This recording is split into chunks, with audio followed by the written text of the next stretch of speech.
number of perfectly sane and reliable people have been involved in this flying saucer. For whatever reason, the big science journals don't want to publish their findings. Dr. Reed is a famous investigator of psychic phenomena, but disbelieves that such a show might interfere with my investigation. The term flying saucer has become a household word. There's a multitude of theories and explanations for the mysterious lights and unexplained phenomenon witnessed by millions of people around the world every year. Since 1948, one publication has continued to bring news about paranormal phenomena and unexplained events. That magazine is Fate. And in that tradition of providing true reports of the strange and unknown, this is Fate Radio. And now, coming to you live from WGOG Digital Broadcasting, your host of Fate Radio, Todd Bates.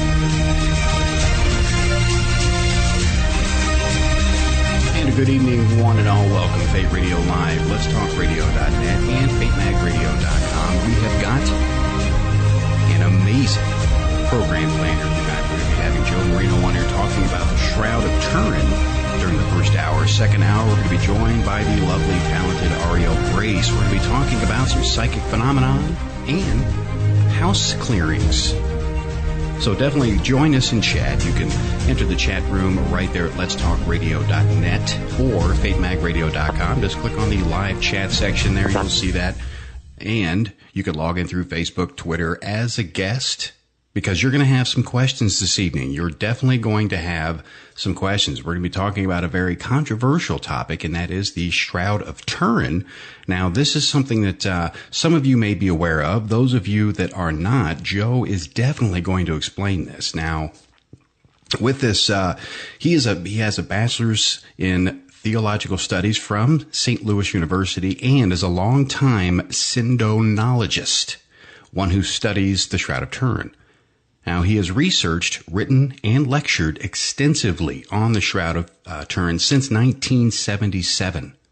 He currently works at the Ohio State University in Columbus, Ohio. Now, in 1977, he saw a book on the Shroud of Turin, which he had never heard of before, even though he was raised as a Catholic.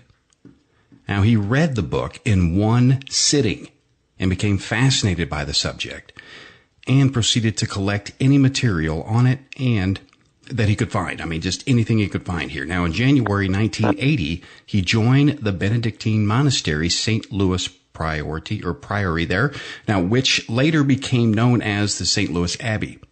In 1986, he attended his first Shroud conference and met for the first time many of the top scientists and researchers involved.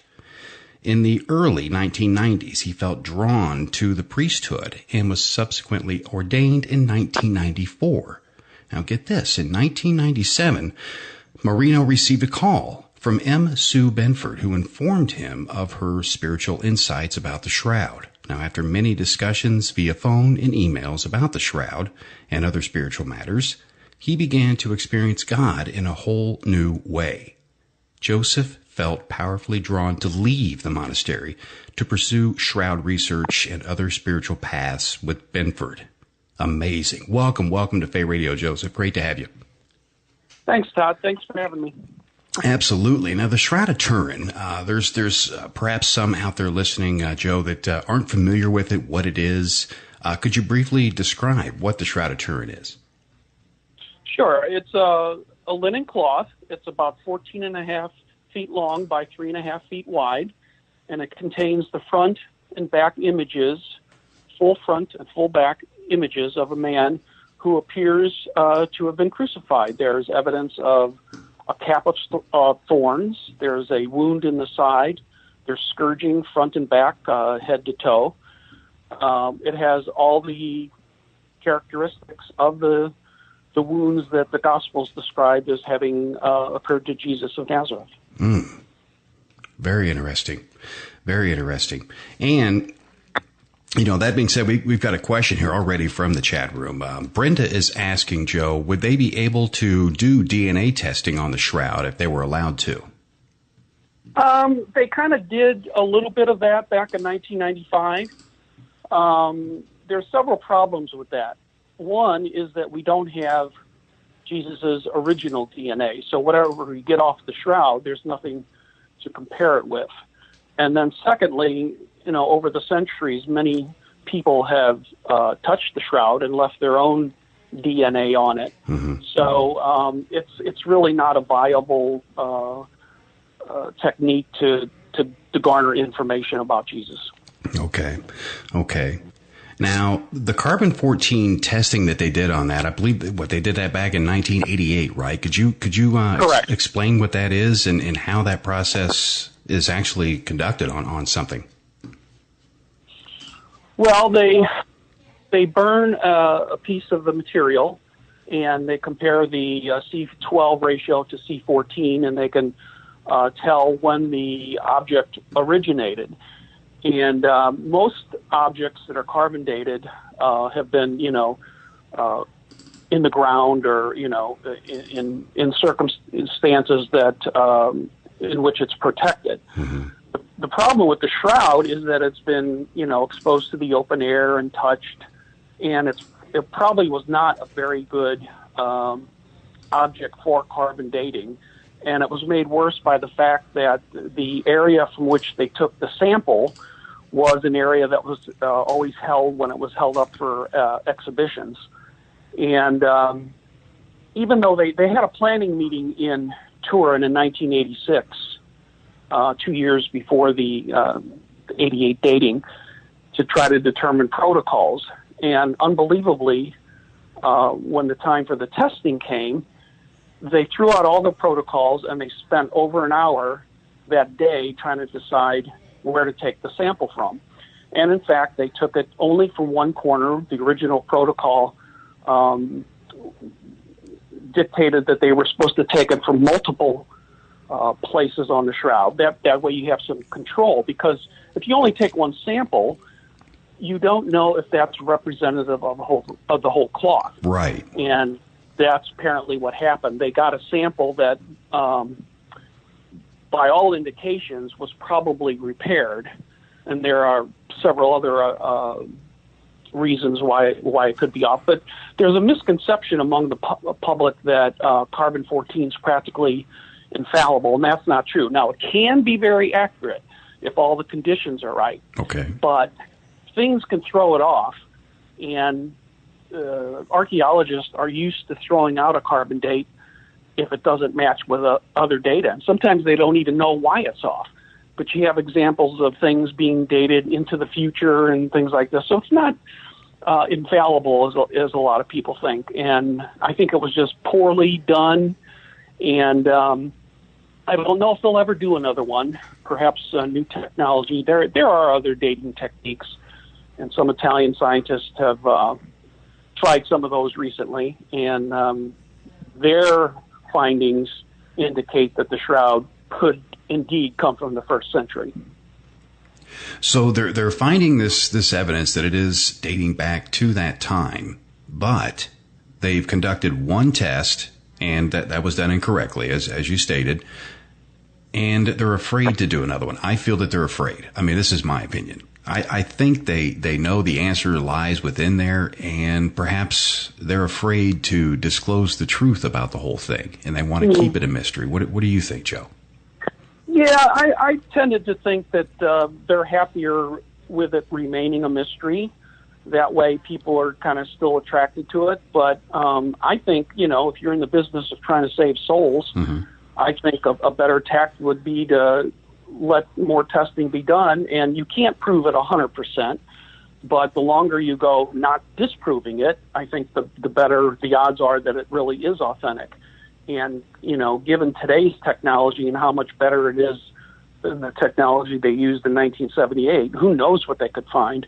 And I think you could get pretty close to practically proving that it was authentic, and in the process, I think you could win a lot of people to Christianity, which is the whole reason the church exists. So, but I agree with you. I think they're happier just to leave it a mystery for whatever reason. Yeah, to me it appears like it's a denial, because the evidence, I mean, it's clearly right there. And if they were serious in, I use this word lightly, debunking it, then you'd think they would conduct more testing to debunk it. But no, they're just kind of leaving it as a mystery. Who actually owns the shroud? I mean, is this just owned by a private individual, a corporation? Who owns it?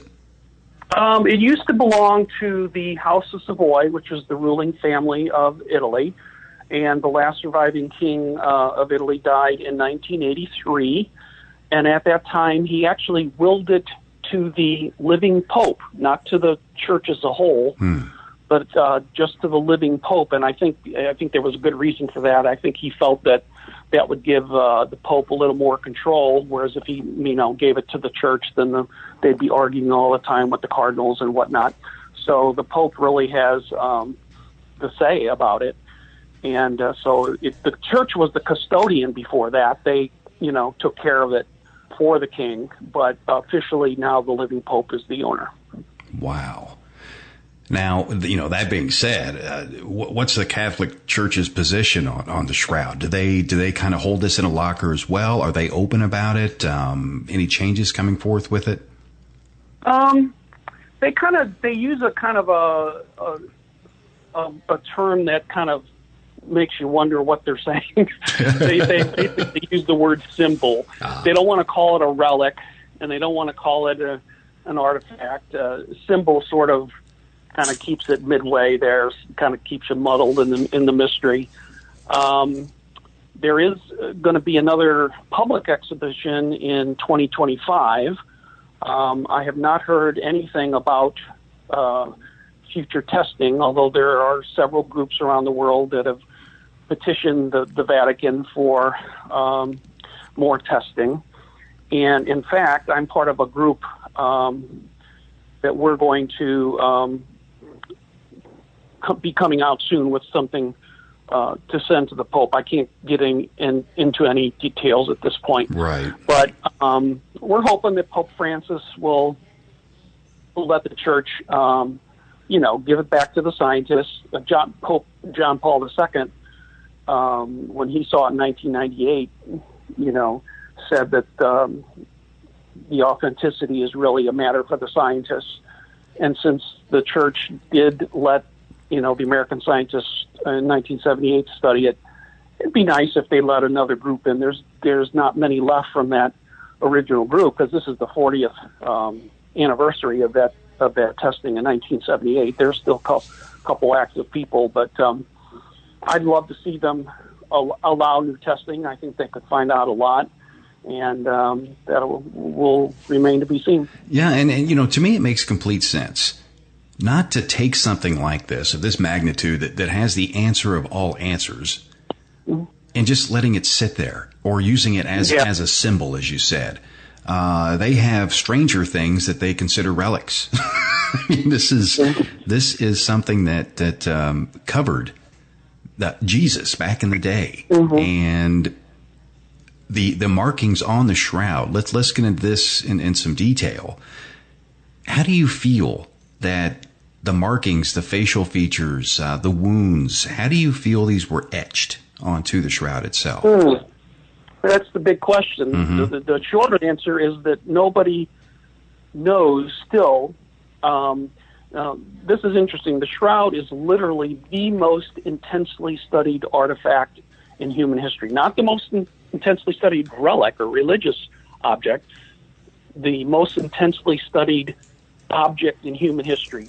I'd say conservatively, there's been at least 500,000 person hours spent in it, and nobody still knows how the image got on there. I think the simplest and the most plausible explanation is that whatever the resurrection was, that image was put on the cloth at the moment of resurrection. Some sort of unknown radiation. There are indications on the cloth that it's sort of at least partially X-ray like.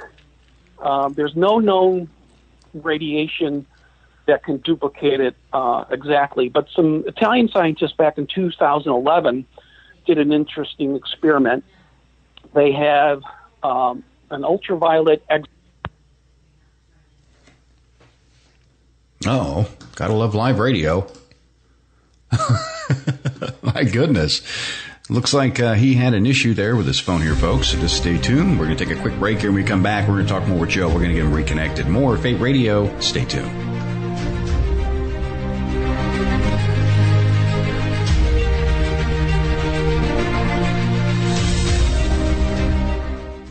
If you call other talk stations, all you get is, "Hello, we're sorry, but no one is available to answer your call at this time." But at Let's Talk Radio, we're here for the best talk, news, and information 24 hours a day. Hear it here first, or find out about the alien invasion tomorrow from someone else. Depend on us. Let'sTalkRadio.net.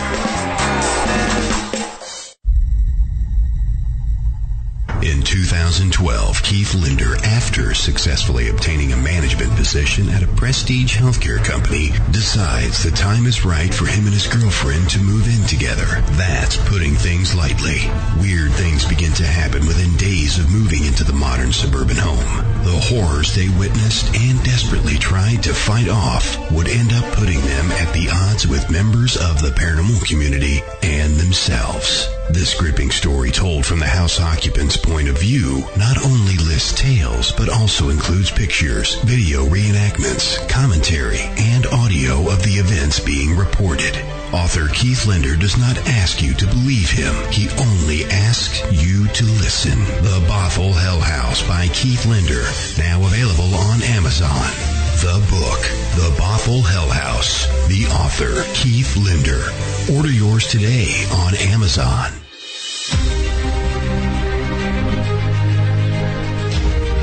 $18 minutes past the hour. Fate Radio Live, letstalkradio.net, fatemagradio.com. And we had a little disconnection there, but here we are, folks. We have got Joe back. Now, sometimes this happens during some talk programming. A lot of you, I'm sure, are familiar with drop calls and so forth. You never know. Is it Big Brother? Who knows? But we were talking the Shroud of Turin, of course. And Joe, go ahead and pick up where you left off there. That way we can kind of reel everybody back in with that disconnection. Yeah, we were discussing on how the image might have been formed. Mm-hmm. And I was saying I believe whatever the resurrection was, put it on there. And back in 2011, there were some Italian scientists that did an experiment. They have an ultraviolet excimer laser, and they used it on a piece of linen. They pointed it toward it, and in a 40 billionth of a second duration, they pointed the laser at it, and they were actually able to duplicate the color of the shroud and the depth of the shroud. One of the interesting aspects about the image is that the image lies only on the top 1 to 2 microfibers of the threads. Now, a thread is made up of about 200 microfibers, and the image is very superficial, and it's only on the top 1 to 2 microfibers. So they were able to kind of duplicate that, but it was just one little piece. It'd be a different story to do a 14-foot-long cloth in that manner. So that kind of gives a suggestion that something very odd occurred to put that image on there. And I know they'll continue their research. Personally, I'm not sure they'll ever come up with a complete answer, but, that people will always try, of course. Right, because, technology has changed so much over the years. There's got to be something different that they can come up with if they have different pieces of the shroud. Now, has any reports of theft been involved with that, or is it so locked up tight that no one can get near it? They've gotten better with conserving it over the years. It's locked away right now in a bulletproof case, and has special gases. The humidity and all that is controlled to keep it from degrading anymore. And as I said, it probably won't come out again until 2025 for the next public exhibition. Okay, and with this, hands-on testing and so forth, we've already discussed that there isn't anything in the works of any further experiments or anything being taken on there. They're kind of locking it down tight. Now, what about the history going back? I mean, let's get into your opinion as well, because you've been studying this for so long. Do you feel that this does date back to Christ? Do you feel that was Christ's shroud? Do you feel that was his, in your opinion, just your personal opinion here? Yeah, I'm absolutely convinced. When I read my first book in 1977, I had absolutely no opinion about it. I'd never heard about it. Mm-hmm. And just based on the evidence alone, I was convinced. Most of that was the science. But I've, of course, dealt with all the aspects of the shroud, including the history. And, there's a legend called the legend of the King of Edessa, who supposedly wrote a letter to Jesus asking him to come to Edessa, which is now Turkey, to heal him of leprosy. And Jesus sent a letter saying he couldn't come, but he would send a disciple. And one of the apostles, St. Jude, if you look at the iconography, he's always carrying an image of the face of Jesus with him. Okay. So legend, might not, usually not 100% true, but there's usually kernels of truth in there. So there was a cloth known to history called the image of Edessa. And the first Christian king of Edessa dictated that all the people in the land would be Christians. And one of his sons became a pagan, and that they apparently hid the shroud in a city wall. And believe it or not, it apparently was just forgotten for about 400 years. Wow. And then in 525, there was a big flood in Edessa, and when they were rebuilding the city, they found this cloth in a niche in the wall. And it became known as the image of Edessa. And then it stayed there until it was brought to Constantinople, which is now Istanbul, in 944. And then it remained there until 1204, when the Fourth Crusade sacked Constantinople. And the shroud went missing for about 150 years. We think it might have been in the hands of the group called the Knight Templars. Mm-hmm. There are indications they were worshiping a bearded head. Then it shows up in Loire, France, around 1357. And there was a public exhibition at that point. And from that point on, we know historically where it's been the whole time since 1357. And eventually it was moved to Turin in 1578, and that's why it's now called the Shroud of Turin.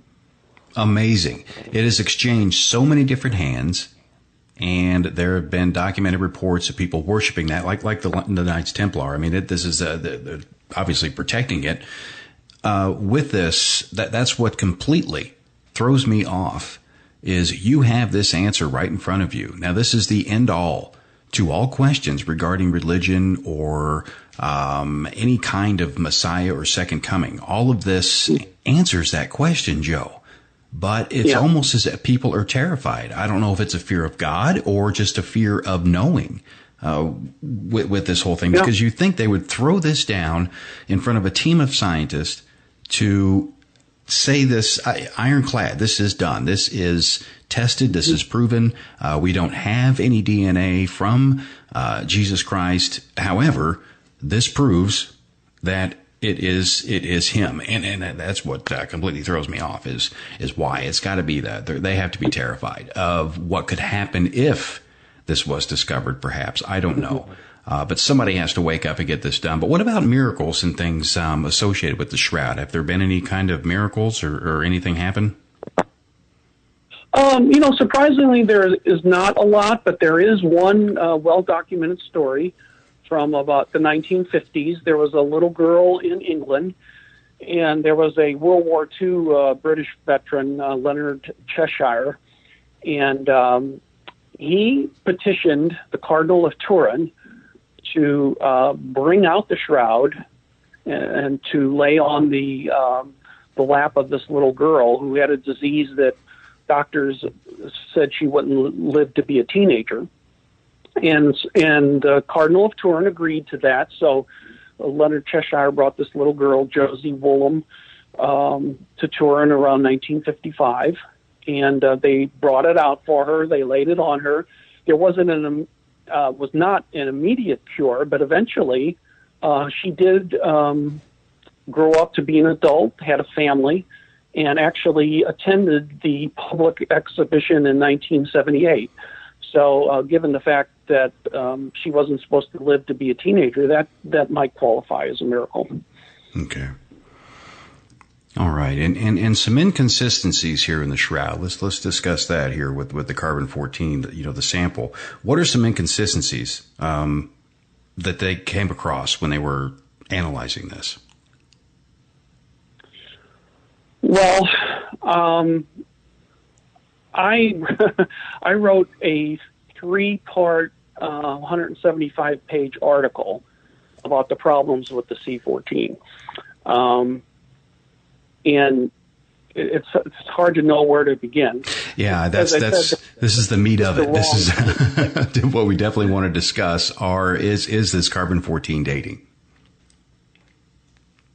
Yeah, I mean, it was just poorly done in any aspect you can think of. And there were a lot of suspicious things. For example, the overseer of the test was a guy by the name of Dr. Michael Tite from the British Museum.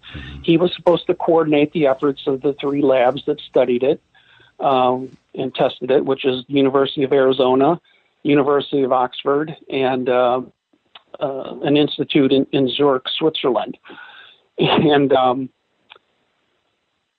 eventually, when the labs were not supposed to talk to each other, but they did, and they kind of fudged the data a little bit and came out with an average date, because the dates really ranged pretty widely. There was like a 200-year gap between the youngest and the oldest. And the data really should have been thrown out. But, the eyes of the world were on them. They were going to come up with a result one way or the other. Sure. And they kind of made it match to when that 1357 date that I mentioned, which is because that's the first historically known date that everybody agrees that what we call the Shroud of Turin, that's, we have the history from that point on. But after the dating was released in February 1989, the Oxford lab, which was headed by Dr.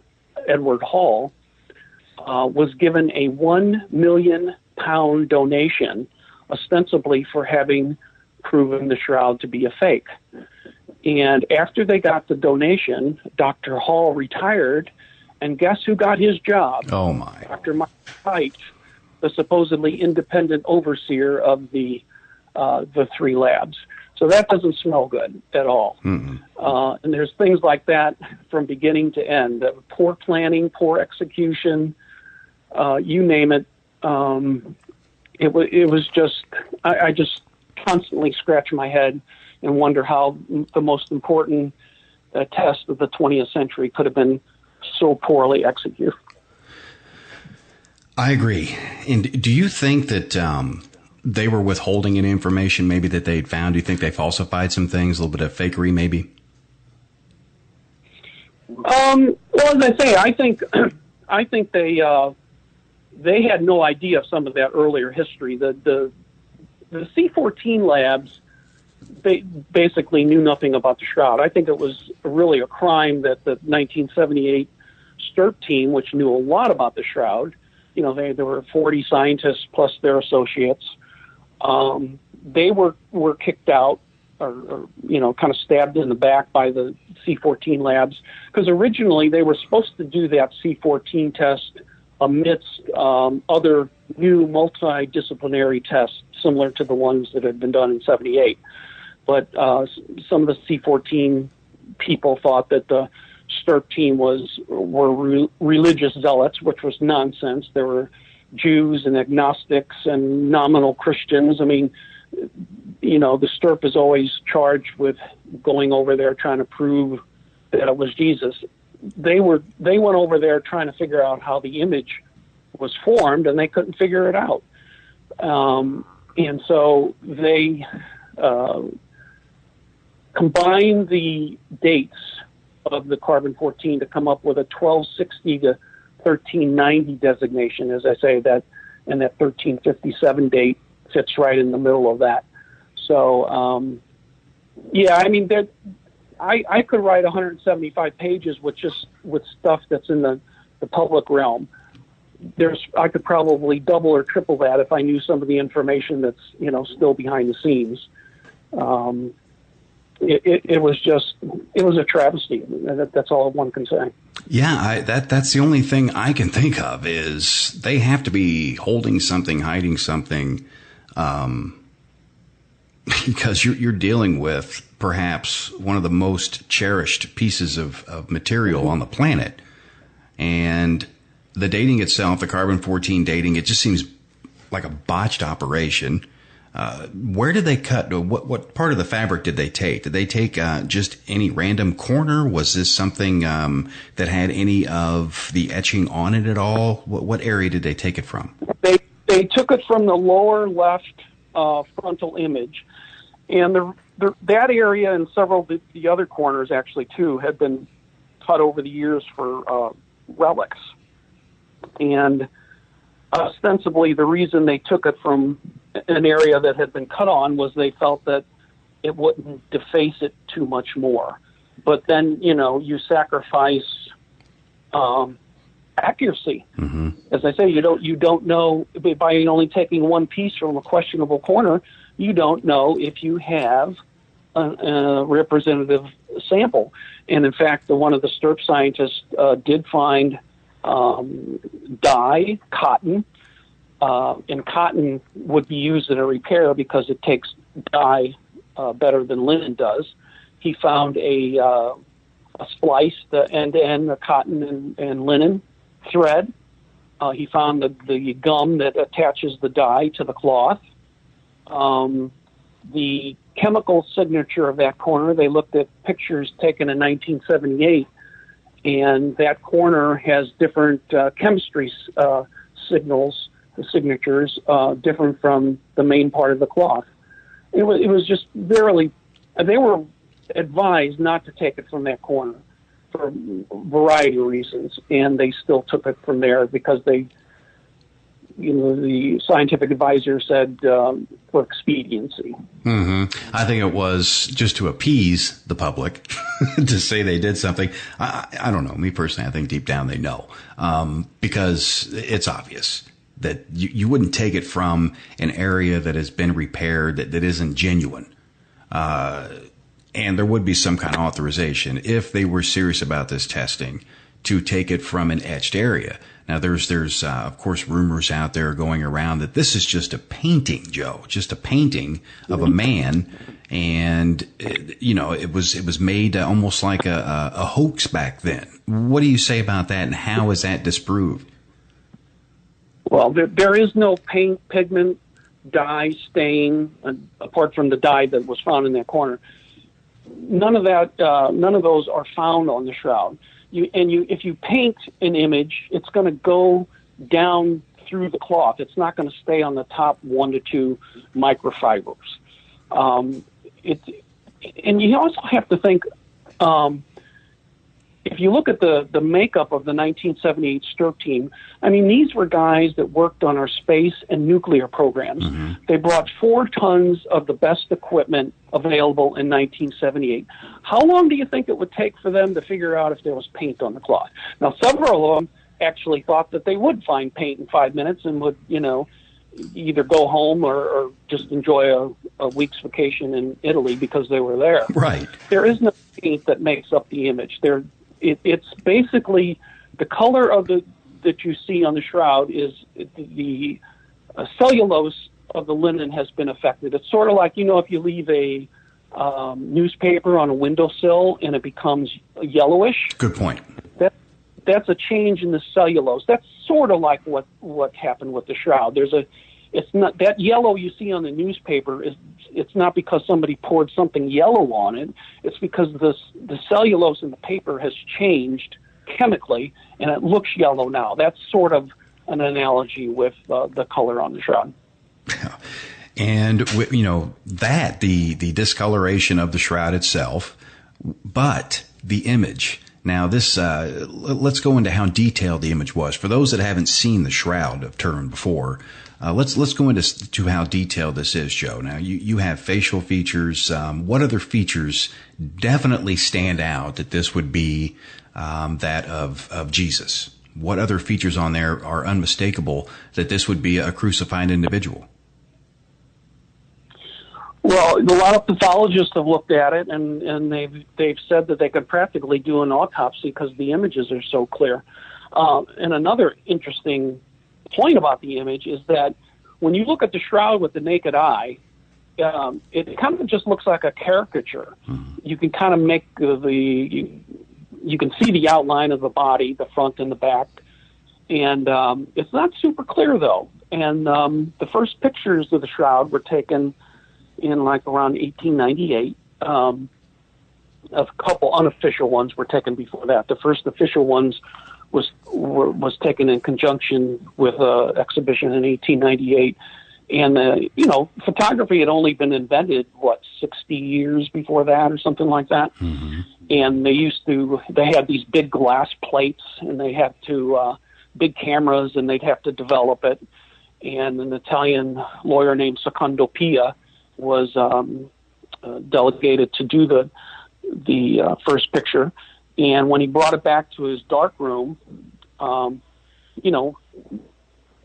of us who were old enough to remember film in cameras, you'd have to take your pictures to the drugstore or whatever, and you'd get back some negatives. And if you look at the negative, you go, "Oh, who is that?" And then when you develop it, it would come out. You get the positive, and everything would be lifelike again. So on the shroud, when they took the picture, when they got the negative, it looked lifelike on the negative, which he was so shocked that he almost dropped it. So the image itself is like a photographic negative, and it has three-dimensional information, which no other object in the world does. If you they put it through something called a VP8 image analyzer, which is another obsolete piece of equipment nowadays. But they used to use it to examine relief of the planets, different planets that they were examining and whatnot. And they were told, just like the photographer being astonished that it was lifelike on the negative, the people that put a picture in the VP8 image analyzer were absolutely stunned to find out that the relief was three-dimensional. Normally, if you put a regular photograph in there, everything comes out very distorted. But the shroud image came out with spatial information, 3D, which meant that it actually covered a three-dimensional form. And the image also was in places where the cloth probably wasn't even touching the body. And so because you have a front and back image, it's almost like the top part of the body emitted a vertical miniature laser beams, and then the back half of the body did it downward. This image is absolutely unique. There's no other burial cloth in the world that looks like this. And when you see that, the lifelike image on the negative, you could see the blood from the cap of thorns. You can see the blood from the spear wound. You can see the marks from the scourge marks, which match to a Roman flagrum. The wound in the side matches to a Roman lancia. It's ridiculous to think that an artist in the Middle Ages would be able to do things so accurately. There's arterial and venous blood. They can tell when the blood flowed from the body being in a vertical position. The wounds, there's wounds in the wrist, and not in the palm of the hands. It's more at the base of the hand, really. Than we have this image of the nails going through the palms, but they found out through experiments that the hand is not strong enough there to hold the weight of the body. but if you go at the base of the palm through the space of desto, it's strong enough there to hold the body. And another interesting thing is that in Roman crucifixion and punishment at the time, scourging was a punishment all by itself, and you could die from scourging. So it wasn't normal for a victim to be both scourged and crucified. So if you remember, though, from the Gospels, Pilate had Jesus scourged with the hope that would be enough for the people to see. In that condition, they say, okay, you don't have to crucify him. Mm-hmm. But they still wanted him crucified. So he's both severely scourged and crucified. So you take all those unique wounds of Jesus, the cap of thorns, the piercing in the side. The legs are not broken in the man of the shroud. And most of the time with crucifixion victims, they would break the legs, and that way you couldn't push up. You would suffocate. Mm-hmm. Yeah, because to breathe during the crucifixion process, you'd have to push up on the feet to get air. God, that's horrible. And the legs were broken, you couldn't push up anymore, and you would suffocate. So all those things, and the fact that the shroud's totally unique, I mean, the only possible person that this could be would be Jesus. Now, it was common back in that era to crucify prisoners and so forth. Oh, absolutely. Thousands of them. Now, this one thing I want to ask is the blood. Has anyone tested the blood at all, or was it just this one piece of cloth? Does anyone even know if that's actual blood on the Turin? Yeah, two of the STURP scientists, Al Adler and John Heller, did 13 separate tests to show that it was actually blood. Okay. Another interesting point about the blood is that it looks red on the cloth, and that's kind of a surprise because everybody knows if you have a cut or whatever, the blood turns brown or black about within an hour. But it's red on the shroud. But one of the scientists, blood chemists, discovered that if a victim is brutally beaten, has gone through trauma, the liver releases something called bilirubin, and basically it keeps the blood red. So everything on the image is anatomically and physically correct, and the chemistry and the physics, nobody's been able to duplicate it. You'll hear some people say, "Oh, I made a shroud that's just like it," but if they get the chemistry right, the physics is wrong, and vice versa. So this image is totally unique. If you see you just look at some of the pictures you can find on the internet. Go to shroud.com. You'll see plenty of good pictures there. It's an amazing image, and the face is it's captivating. You look at it, and the face is majestic, and even though the man was beaten, there's a look of serenity on his face. And it's something that's frozen in time. And this is amazing. Let us know what you think in chat. We're going to skip off here to the final break. Let us know what you think in chat. Do you think the Shroud of Turin, do you think that this is the image of Jesus Christ? Or do you think this is the image of something else or someone else or a painting or a fakery of some kind? We want your opinion.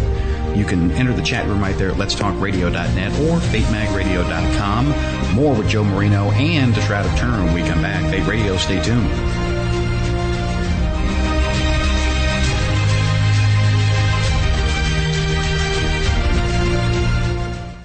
When it absolutely, positively has to be the best.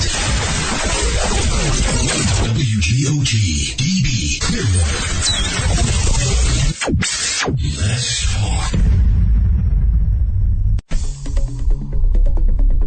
There are thousands of health and beauty products on the market these days, but how many can you say are truly natural? The name says it all, and Naturally by Darla is here to humbly serve, guide, and help to heal all individuals seeking a more natural way of living. NaturallyByDarla.com provides a wide variety of products and services like essential oils, soaps, balms and salves, powerful mists, and ancient healing techniques.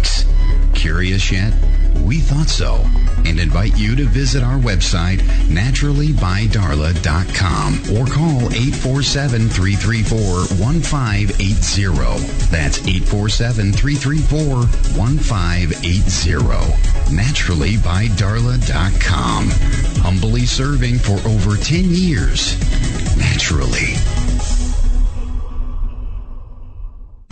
Terry Lovelace is a 64-year-old retired lawyer and former assistant attorney general. The earliest alien experience Terry can recall was when he was 8 years old. Incident at Devil's Den. In May of 1963, he saw a UFO and described it as a perfect silver disc. 3 years later, on a clear night, he saw a second flying disc outside his second-story bedroom window. Incident at Devil's Den. In 1975, while serving as a medic in the Air Force, he witnessed yet another UFO hovering 50 feet over an ICBM missile silo. Incident at Devil's Den. 2 years later, while he and a friend were camped in an isolated state park known as Devil's Den, Terry had a life-changing fourth encounter. Not only did Terry and a friend witness an estimated 5-story high UFO, but this fourth encounter would be an epic, life-altering event. Incident at Devil's Den by Terry Lovelace. Digital download or paperback now available on Amazon.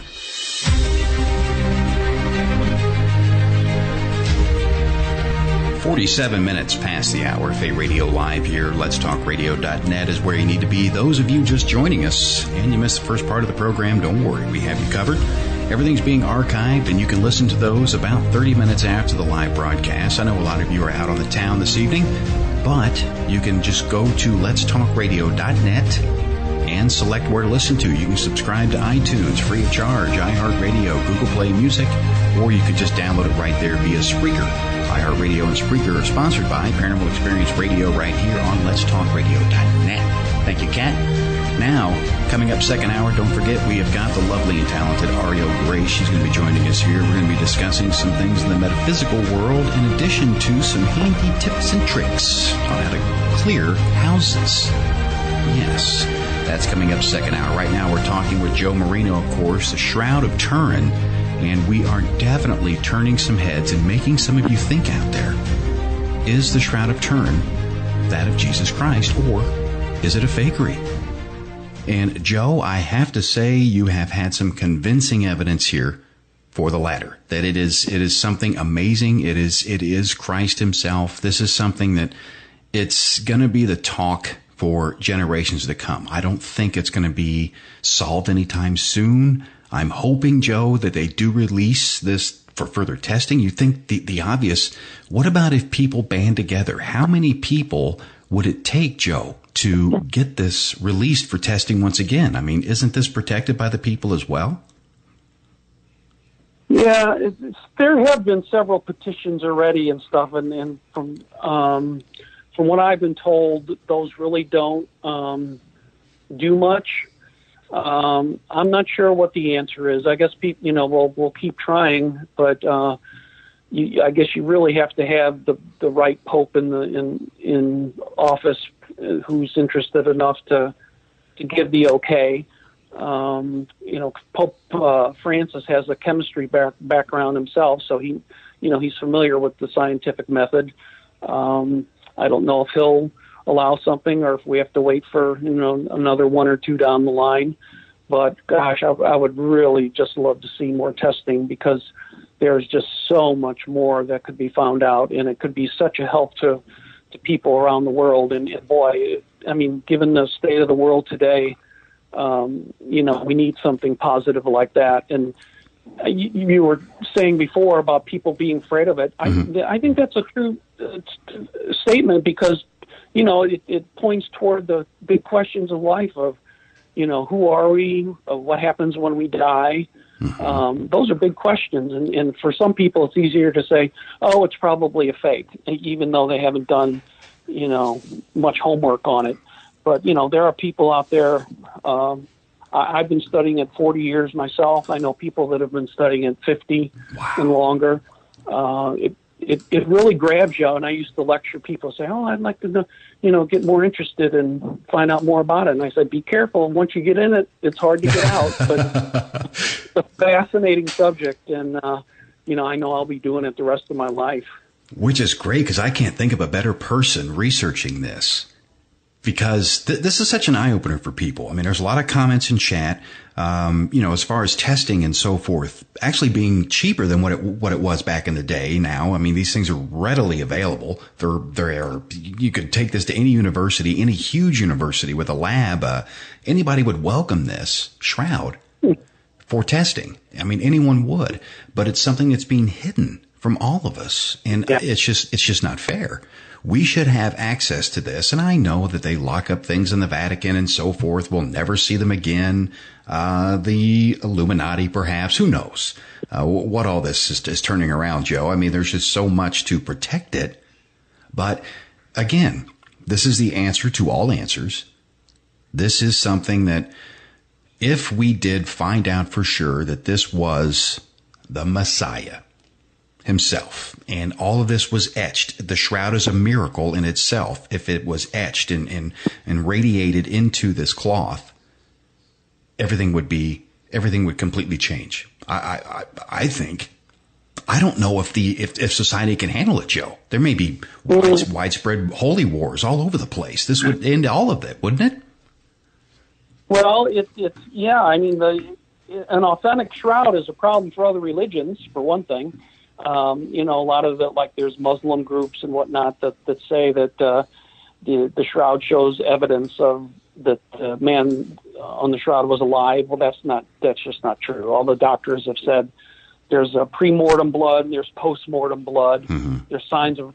There's the beginning signs of rigor mortis in the body. The man was definitely dead, but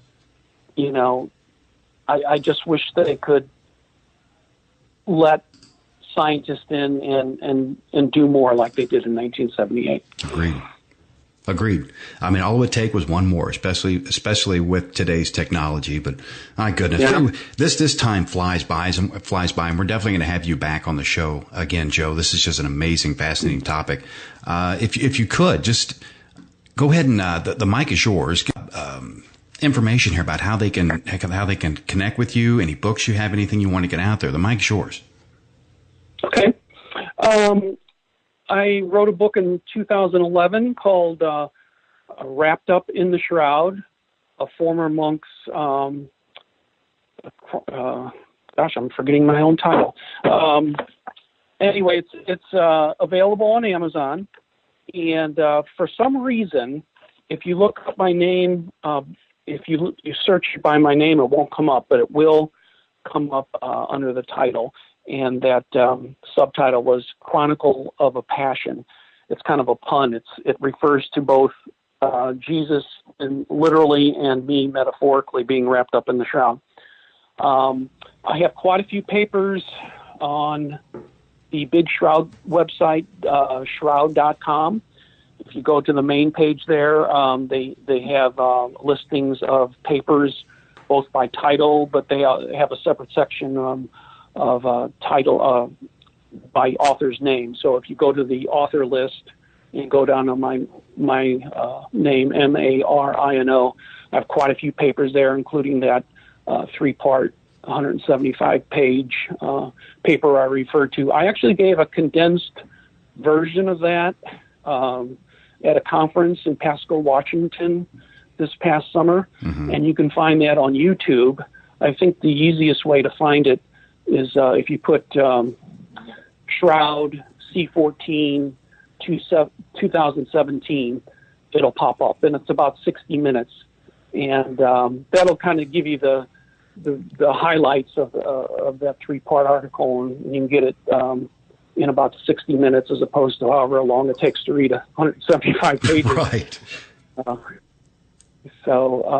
And I also, my late wife Sue and I, and today's actually the 9th anniversary of her death. We have a website that I actually haven't updated in a while, but it's homestead.com. That's HOMESTEAD.com/ New Vistas, one word, NEWVISTAS. And there's a lot of Sue's papers and our combined papers and a lot of information on the Shroud there as well. Amazing, Joe. Amazing. Thank you so much for taking time out of your busy schedule to come on here and educate us, inform us, and just make us aware of this topic. We can't wait to have you back again soon. Thanks, Todd. I enjoyed it. I look forward to being with you again sometime. Absolutely, sir. Take care. Take care. And there he was, Joe Marino. Now, we're going to be having him back to discuss more about the Shroud of Turin. Fascinating topic. Don't worry, there's more coming up in Fate Radio. Auriel Grace is up next. We're going to be talking some psychic phenomenon, metaphysical, some handy tips and tricks on how to clear your home. These are things you're definitely going to want to stay tuned. Auriel Grace coming up next on Fate Radio. Join us in chat right now. Let'sTalkRadio.net or FateMagRadio.com. Stay tuned. We'll be right back. Here's your latest news.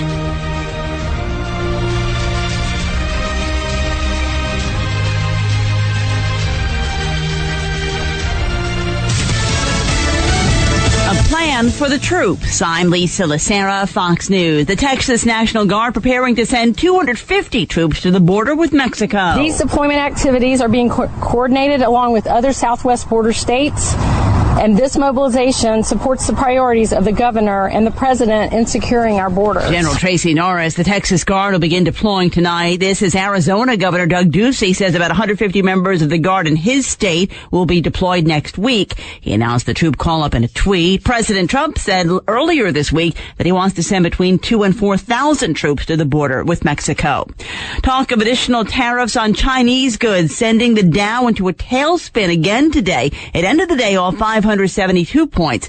Comments from Fed Chair Jerome Powell contributing to the plunge. People really don't see yet any implications for in the near term for the outlook because we don't know the extent to which the tariffs will actually come into effect. And if so, how big will that effect be and what will the timing of it be? Powell was speaking before the Economic Club of Chicago. The State Department going after Russians in Vladimir Putin's inner circle. The Treasury Department says it just sanctioned 7 Russian oligarchs, 12 companies that they own or control, and 17 Russian government officials. The list includes one of the world's largest aluminum producers, top oil and finance executives, and even Vladimir Putin's son-in-law. Officials say these oligarchs have benefited from the Putin regime, and now the U.S. is punishing them for its behavior. These sanctions essentially cut off the Russian officials and companies from much of the international finance system. Americans cannot conduct business with them, and the U.S. freezes their assets. Fox's Rich Edson at the State Department. A fierce storm in Northern California shut down Yosemite National Park and threatens mudslides in wine country. Fox News, fair and balanced.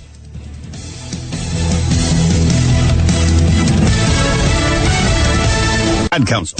We now know what happened to 2 Utah teenagers missing since Christmas. 17-year-old Breezy Otteson and 18-year-old Riley Powell were dating last Christmas. Last week, their bodies were found at the bottom of a mine shaft in Utah.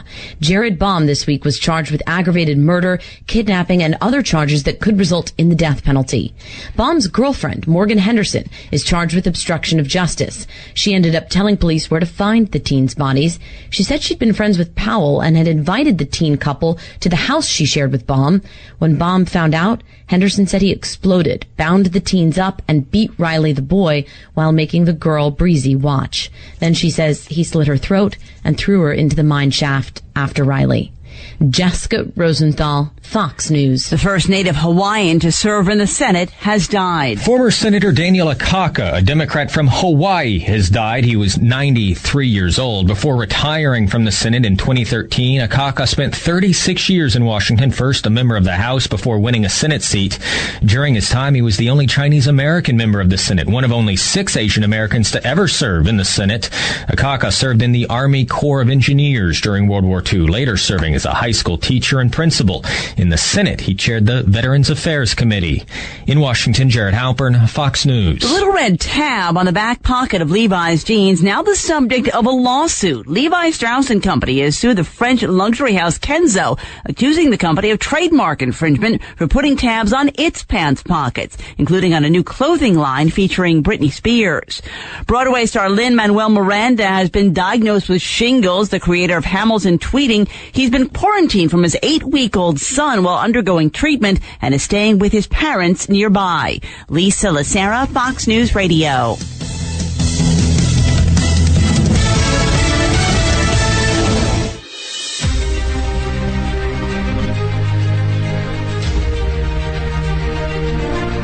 Top of the hour, Fate Radio Live, letstalkradio.net. That's where you need to be.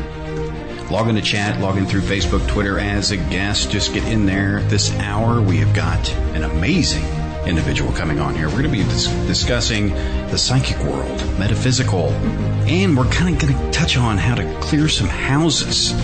We're not talking about calling the Minute Maids here, folks. We're talking about clearing houses of ghosts and beings and things you don't want in there. All kinds of fun stuff. Now, of course, I'm speaking about the lovely and talented Auriel Grace. You can check out her website, aurielgrace.net, gangofgirlsradio.com. Either one of those will get you some more information here, but we're going to be talking with her about the metaphysical side and some of this house clearing, some handy tips and tricks, something that I've been taught to say. And without further ado here, welcome to Fate Radio, Auriel. It's great to have you. Thank you, Todd. I know, folks. Yeah, I know. She is my significant other. These are things that happen, but there's a lot of things that she does that I just do not understand. And I rarely ask her questions about these types of things because I'm afraid I'm going to get an answer that I do not want, because there's so many questions involved with this. Now, let's take a step back. Let's take a step back here to young Auriel. Okay, we're going to cover this here real quick. Young Auriel is out and about the psychic world. Now, there you have psychics, intuitives, and you have psychic mediums. How did you get involved in all this? What happened? Well, how did I get involved? I became an intuitive reader or a psychic reader because it was the best paying job on the block. Mm-hmm. And I needed to make money. I was a single mom. So I was good at it. And I got hired in Honolulu. And I did readings in a shop there, just doing readings. And I really didn't get involved in like hauntings or disincarnates or anything like that until I actually moved back to Virginia. And that's where I really started getting involved with it because Virginia's haunted. The whole place. Okay, so this feeling that you had, mm-hmm. This intuitive feeling. Right. Now, is this like a gut feeling that people have, or do you see something else? Well, we're going to be talking about this in a couple weeks with Nicole Strickland. My dad's favorite place to go to in LA was the Queen Mary. And we used to go there actually quite a bit. As a child, I used to go. And at the Queen Mary is very haunted, and you can see full apparitions there. I did anyway as a child, and I thought that they were dressed up people. Okay. At the Queen Mary because they looked real. Mm-hmm. So they were dressed in period clothing. And some of them had different period clothing than others, but I just thought they were reenactors. And I asked my dad about it, and he's like, I don't know what I don't know what you're talking about. I don't know. I don't see the same people you're seeing. So as a child, I didn't know that they were spirits walking around. I was raised Roman Catholic, and so whenever I talked to my mom about it, she'd be like, we don't talk about that. That's not real. And I was like, okay. So I really didn't know anything about the metaphysical world until later on, until I was in my 20s. And I really got into it because my cousin Paul was a channel. He's a trans channel, same as me. I'm a trans channel. And what's a channel? A trans channel is somebody who fully embodies a being of light, an ascended master or an angelic. And so he started trans channeling, and we started our journey. Like, we wanted to figure out what the heck everything was. So we went to every psychic fair we could, every metaphysical store we could. We just looked around and we tried to figure out, like, what the heck was going on with us. So, needless to say, well, I ended up being a reader in Hawaii. That was the best paying job. And I needed to make money. And so that's what I did. I did that and I made jewelry. And when I got to Virginia, Virginia is very haunted. Everywhere you go, there's something going on. And I actually got my first hitchhiker, or a first spirit that decided that it was going to hang on to me, so I could lead it into the light. And I didn't know what that was. Well, you said something just a bit ago about the best paying gig. The best paying gig. And I want to get this out there. I want to get this out there. And just because I want to use this word. Okay. Do you get any guff? I do get guff. I get guff all the time. Charging and why? Defend yourself here. Now, there's people out there. I don't charge for this. Yeah. What gives you the right to charge? What gives me the right to charge? Well, hey, you know what? I'm a trained person. I actually spent money to become the person that I am. I took classes. I learned. I spent a lot of time in my trade, learning my trade, and it is actually a trade. I call it that. If you're a carpenter, you learn how to work with wood. You learn how to build cabinets. You get paid to put cabinets in. I am a psychic, and so I assist people with giving them good guidance. And so I deserve to get paid, and it's called the equal exchange of energy. And that's what I go on. You know, if it's not an equal exchange of energy, I'm not doing it. You know, and that's explained well. For people that don't want to charge, hey, you know, that's more power to you. If you don't want to charge, that's fine. You know, to each their own. That's right, to each their own. And so I had children to raise and rent to pay and bills to pay and groceries to buy. And so that's how I made my living, and I still do. And don't worry, I get the same guff. He does. He gets guff all the time. Because I charge for programming, so I get guff. He does. Goodness. Now, Wendy from chat has a question here for you. Okay. Did Auriel, let's see, as a child, did you get teased, picked on by the other kids because of the path you chose? No, because I didn't say anything to anyone about it. I didn't have anybody to talk to about it. My great grandmother was the only one that I did have to talk about it, and she would only talk with me about it when nobody was around. You know, so she would ask me questions too about, like, hey, do you think if we go to San Diego this weekend, do you think the car's going to make it? Or do you think I need to get that tire fixed? Or what do you think about this? You know, she would ask me questions, and she was the only person in my family that did not give me guff. That word, that's an inside thing, folks. That word it's an amazing word, and we've watched a lot of Westerns here recently, and we get that. Now, that being said, the metaphysical world, tuning into this, like your grandmother was asking you these questions. Right. Does it work that way? Can you see the future? No, you really can't. You know, nothing is written in stone. And I always tell people that, because they're like, I get a lot of love questions. Is he going to love me forever? Probably not. You know, if you're doubting yourself like that, you can't answer your own question. Most likely. But, you know, there's so many different things that can happen. A lot of people will say, well, I talked to like 10 different psychics about the same thing, and they're telling me all this different stuff. Well, the reason why they're telling you different stuff is because they're seeing all the different ways that it can come about. You know, so there's all these different avenues in which things can come out, and there's all this different timing, and there's like all these different people that you need to meet, and it's not always a straightforward thing. So, you know, some people would, like, there were a lot of people, when I was in Chicago, I was single for a long time, the whole time I was in Chicago, as a matter of fact, because I was very busy. But people kept saying, oh yeah, there's a guy coming in, and they would tell me dates, and the date would pass. Finally, online, I met the guy. I met him on Facebook. He was having a radio show, and he needed guests. And guess who that was? Todd Bates. So didn't see that coming. But it had to happen to where I would be on Facebook on that specific day to see the post so that I could say, hey, yeah, I could be a guest. Can I be a guest on your radio show? And he said yes. And so when I heard his voice on the phone, I didn't even actually see him. I just heard his voice, and I knew immediately that he was the guy.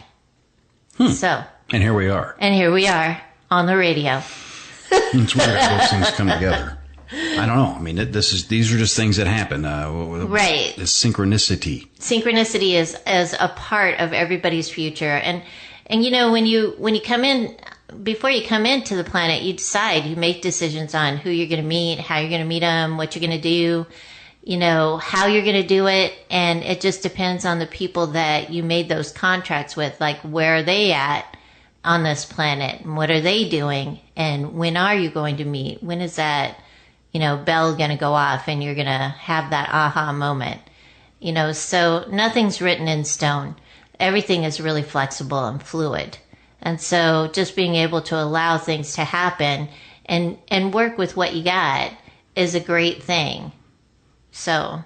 Okay, and I've got to repair a question here. Brenda in chat chastised me. The question from Wendy was actually about your children. Did they get teased or picked on because of what? No. Okay, so your profession now.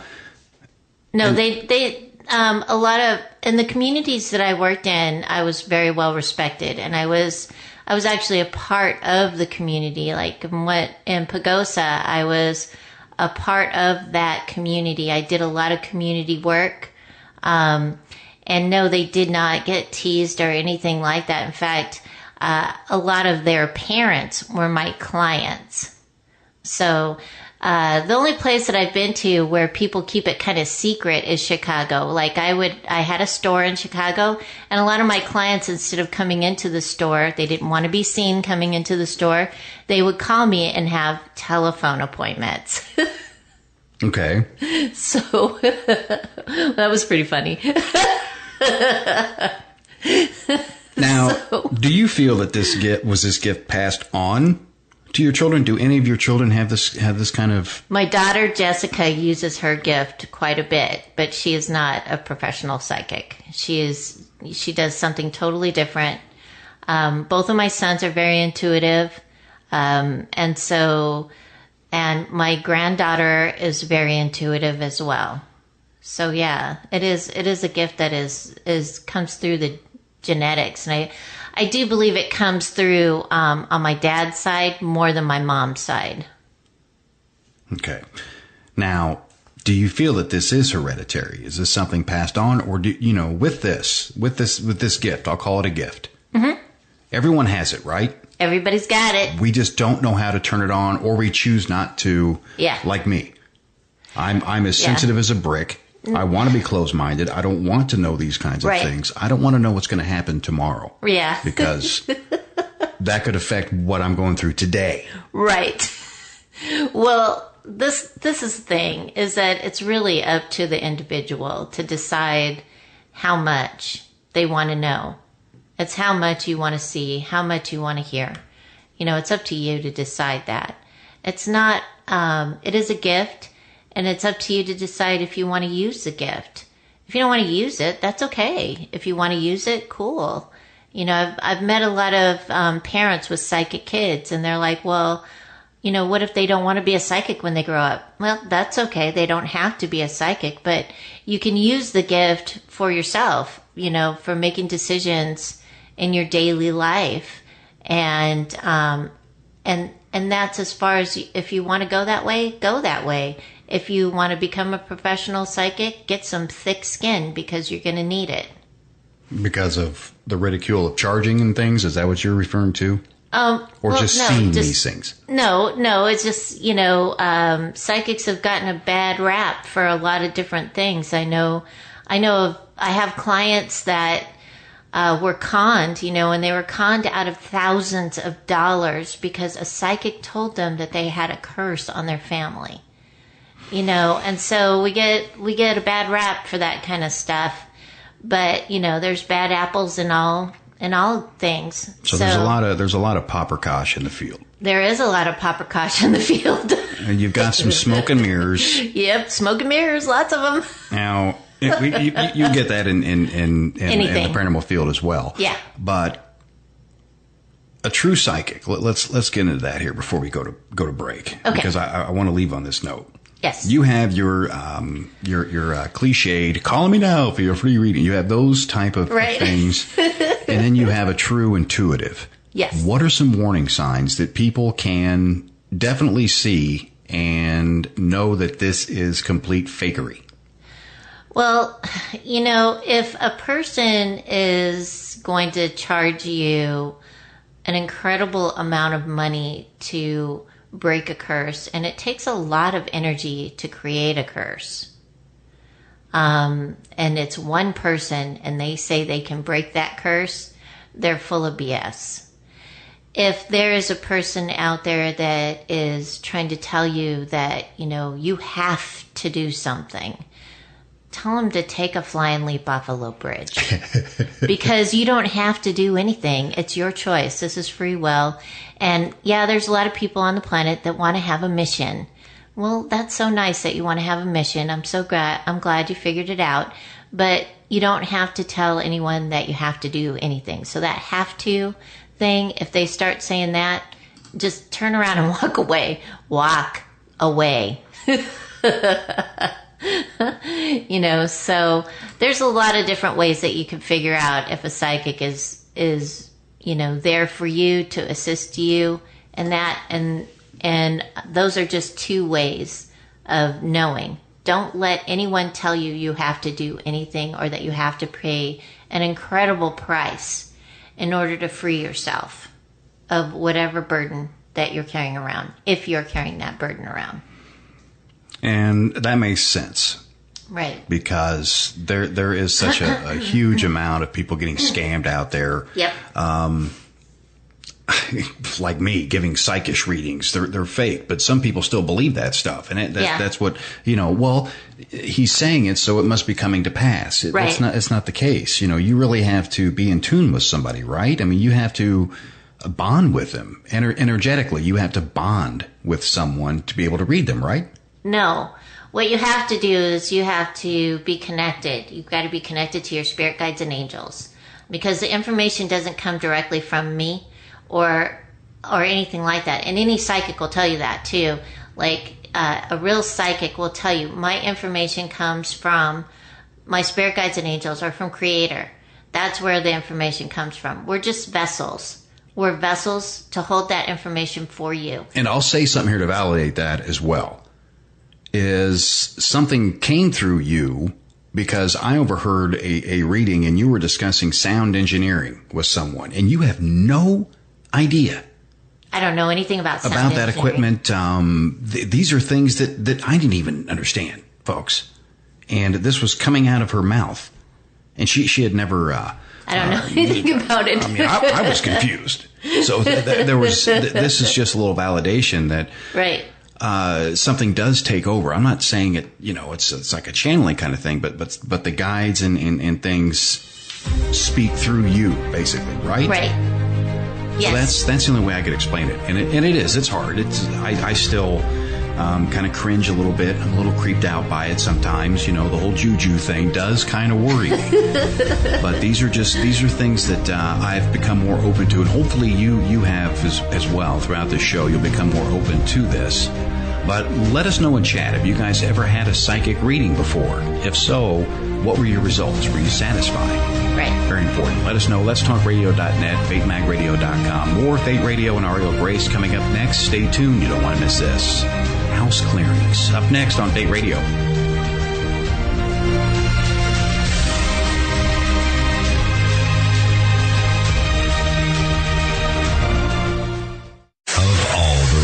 Stations in the world. We're one of them. WGOG Digital Broadcasting. Let's talk. In 2000. 2012, Keith Linder, after successfully obtaining a management position at a prestige healthcare company, decides the time is right for him and his girlfriend to move in together. That's putting things lightly. Weird things begin to happen within days of moving into the modern suburban home. The horrors they witnessed and desperately tried to fight off would end up putting them at the odds with members of the paranormal community and themselves. This gripping story, told from the house occupant's point of view, not only lists tales, but also includes pictures, video reenactments, commentary, and audio of the events being reported. Author Keith Linder does not ask you to believe him. He only asks you to listen. The Bothell Hell House by Keith Linder, now available on Amazon. The book, The Bothell Hell House. The author, Keith Linder. Order yours today on Amazon. Terry Lovelace is a 64-year-old retired lawyer and former assistant attorney general. The earliest alien experience Terry can recall was when he was 8 years old. Incident at Devil's Den. In May of 1963, he saw a UFO and described it as a perfect silver disc. 3 years later, on a clear night, he saw a second flying disc outside his second-story bedroom window. Incident at Devil's Den. In 1975, while serving as a medic in the Air Force, he witnessed yet another UFO hovering 50 feet over an ICBM missile silo. Incident at Devil's Den. 2 years later, while he and a friend were camped in an isolated state park known as Devil's Den, Terry had a life-changing fourth encounter. Not only did Terry and a friend witness an estimated 5-story high UFO, but this fourth encounter would be an epic, life-altering event. Incident at Devil's Den by Terry Lovelace. Digital download or paperback, now available on Amazon. While the other stations are run from high-rises in the city, we're programmed from a little bungalow on Windtree Drive. Let'sTalkRadio.net.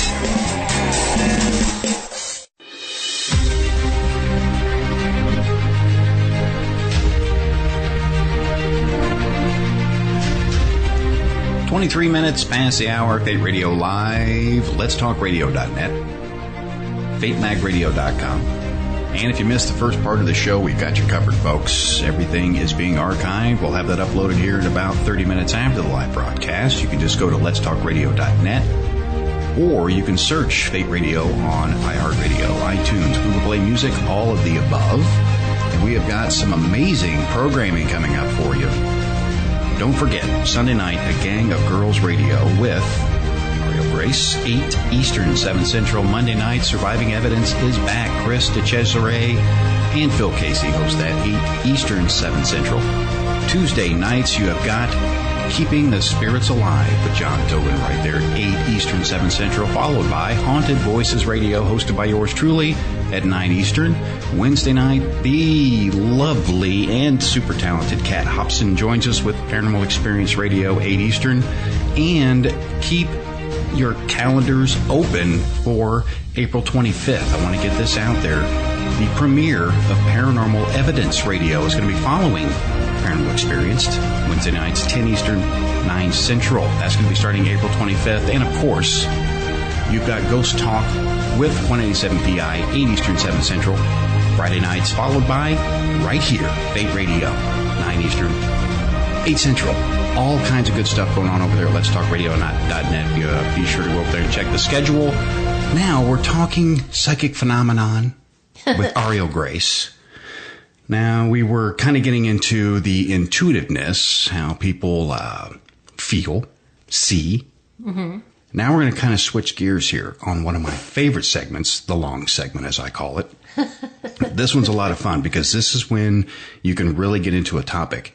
Right. And you can get your response from the chat room as well. You get that good interaction. So be sure to log in over there at Let'sTalkRadio.net. It's real simple. If you missed where it says live chat now and you cannot see it, please disconnect your internet immediately. Immediately. It should be real simple to get in there now. Log in, live chat, Facebook, Twitter as a guest. Just get your derrieres in there. Now, Auriel, we were talking about the intuitive side and everything out there. Right. Now, we have a lot of hauntings going on in the world. Yeah. Let's see. Demons are on the rise. Yeah. They're everywhere, mainly on the East Coast now, preferably the Massachusetts and Maine area. That's where the demons seem to want to live these days. Now, you have all of these infestations. You have these homes that have horrific poltergeist activity. Yep. There's malevolent spirits throwing things at them. Yep. They are creating havoc. People are getting just completely woken up in the middle of the night. Someone's standing at the foot of their bed. They're haunted. Yep. They're troubled. They're possessed. They're in an oppression state. Yeah. How in the world could you cleanse something of that nature? How does this happen? First of all, how does a house get this kind of manifestation infested with these spirits? And how do you cleanse them? Well, the first thing I do is walk through the house. I want to see it. And a lot of times I walk through the house during the day. One, because I'm a scaredy cat and I hate going through places at night because I can't see very good with my physical eyes. So I don't do any house clearings at night, unless I absolutely have to. A lot of times these, demons, I don't feel like there's as many demons out in the world as people say. Because a lot of times, from what I understand about demons, is that they really don't want to be bothered by anyone. They don't want, they don't want you in their house, right, because it's their house. They don't want you there, so they're going to do everything they can to get rid of you. So you need to call a demonologist, and don't just call, your friend that says that they're a demonologist. Call a real demonologist, somebody who's been through school, somebody who knows what they're doing, and have them walk through the house. If somebody calls me and says, I got birds dying in my backyard and stuff coming out the walls and things like that, I just tell them directly, call the Catholic Church. Call your Catholic Church. Get a priest over there, have them do their thing, because they have special stuff. When they get ordained, they have this special thing about them, and they're able to clear houses. And yeah, a lot of times it takes more than one time to go through the house and clear it. So don't expect it to be done right away. The other thing that I suggest too, a lot of times people say, oh, I use sage, and for a couple days it was nice, and then afterwards the whole place exploded. Don't use sage. Don't use smoke. Spirits don't like smoke. They don't like it. Especially if you have a poltergeist. And we're not talking about the sage you go get at the spice aisle either. Yeah, I'm talking about the white sage. I feel like it's overused. Don't go waving sausages around. And, it's just it's not good. They don't like it. Don't use it. And a lot of times when people are saging these houses, they're not a Native American people that are haunting the houses. So if they're not Native American people, they're not going to relate to the sage. And this makes it even worse. And it will make it worse. Right, okay. Yeah. When I was in New Mexico, I had a poltergeist haunting in a trailer I was living in. And this spirit was just wreaking havoc on everybody. I call it a spirit. It was a poltergeist. And we got rid of it with salt and rose oil. We raised the resonance of the house so that the vibration was too high for it to be there, and it left. I don't know where it went, but it was gone.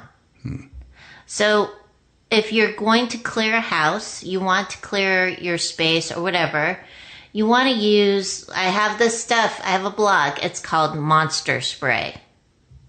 And I recommend it to people that have children, because Monster Spray has rose oil in it, spring water, lavender, and salt. And you can use blessed water too, whatever, as long as it doesn't come out of the faucet.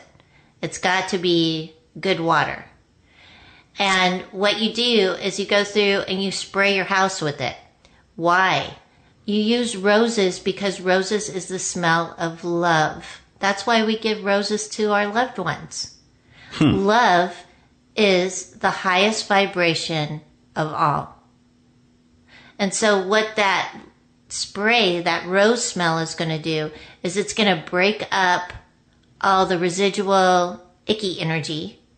And it's also going to raise the resonance of the house so that whatever is in it is not going to like it.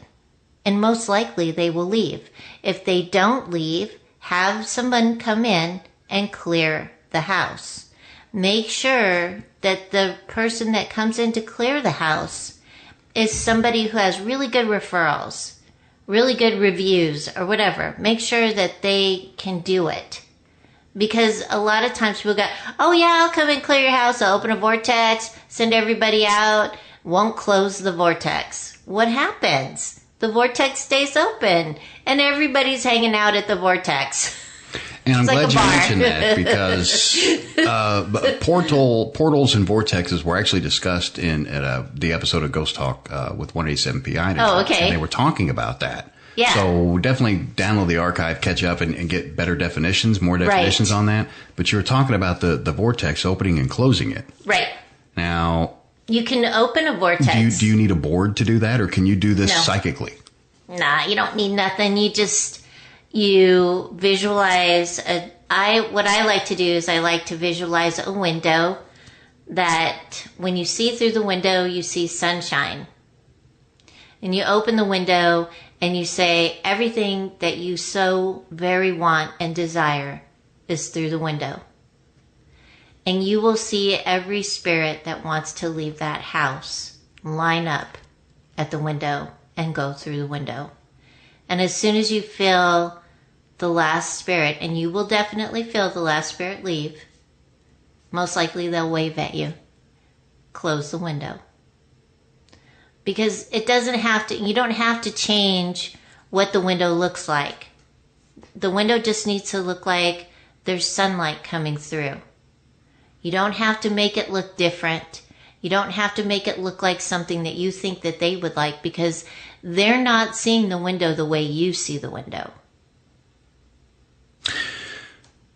And we have a question here, and there's a comment I want to read real quick from Boris. That you were talking about the monster spray, right? Monster spray, yeah. Yeah, he says monster spray for kids sounds like a good idea. Monster spray for kids is a good idea. So the kids have something in their hands to defend themselves. I love this. What makes them feel comfortable and gives a little bit of self-assurance. Yes. Yeah, that's neat. Well, the lavender is to help them sleep. The rose oil is to help fight the monsters, and the salt is there to clear. So they can, make it up in a big batch, put it in a little spray bottle, and set it next to their bed. And Brenda's got a question here. Why are these people giving these demons power by being so scared of them? Well, as I said before, I don't think there's as many demons as we think. I think that there is a lot of spirits caught or trapped. Like one time I had a lady, she had an elemental spirit in her basement. And this elemental spirit was a water spirit. And there was no water in the basement. So the spirit was having a fit. This elemental was having a fit because it was trapped, or it felt like it was trapped. So as soon as I connected with it, I said, go to Lake Michigan. And as soon as it realized it could leave and it could go to Lake Michigan, it left. And they didn't have any more problems. Now you could call that a demon, because like people mistake elementals as demons because elementals throw fits. Aren't elementals like gnomes and fairies and wilderness action figures? Wilderness action figures, yep. That's what they are. They're gnomes, they're fairies, they're water spirits are undines, the sylphs are for the air. And these can be mistaken. They can be mistaken, For example, let's throw out Bobby Mackey's music world. Bobby Mackey's has an elemental spirit there. Down on the bottom. Yep. Where it's haunted there. Yeah. It's a giant well. Yeah. So you think this elemental is just an elemental. lack of water. Lack of water. Okay. So it's trapped. It feels like it's trapped. So a lot of people think that the elementals are demons, and they're not. They're not demons. A demon spirit, you will not be able to live in that house. You will be tormented and terrorized. And, you know, there's so much lore about demons. Mm-hmm. And just the lore alone can scare somebody to the place where they give it more power because they're afraid of it, you know? So if you're living in a house like that, and you don't feel like you can be there, move out of the house. I agree. If you own the house, burn it down. Yeah, I mean, burn the house down. I have worked one demonic case in my investigation career, and I will never, ever work another one. They are horrendous. They are something so separate from a normal haunting. Yeah, they're different. They're unmistakable. Unmistakable. The smells, the sights, the sounds. The stink alone. It's awful. It is unmistakable. The client is a completely different person. Yeah, I mean, it's different. So clearing one of those is definitely not something you would do or recommend anybody else do, right? They would just call a professional. Call a professional. And call somebody who is part of the church. Call somebody who can come and actually do something about it. Don't call like somebody from the metaphysical store. They're not going to be able to do a darn thing about it. So they can bring all the crystals they want, and it's not going to be able to fend off something like that. That is more of a divine need. Divine intervention, baby. That is something that's needed. You can't go there with some juju juice and just toss something like that out. It's a ceremony. Mm-hmm. It's an actual ceremony that they perform. Yeah, I just want that's just something I wanted to clarify with the cleansing. So someone that has their child's head spinning around doesn't call you up and say, "Hey, can you clear this house?" I mean, this is something that. No, if somebody called me and said that, I'd be like, "Call the church." Yeah, please leave. I would. That's what I would say, because it's beyond my ability, and I'm not afraid to say that things are beyond my ability. I mean, I can clear a house. I can talk to spirits that are in a house that are creating havoc. I can ask them to leave. I can do things like that. But as far as like a demon, no, I'm not doing it. I won't even touch it because it's beyond my expertise, and I just don't want to deal with anything like that. That's not why I'm here on this planet. There are other people here on this planet that can do that, and they can do it well, and they know what to do. So remember that as you're going about your day and as you're visiting haunted places and stuff. I always tell people too, if you're going to go into, you're going into a haunted place, you know it.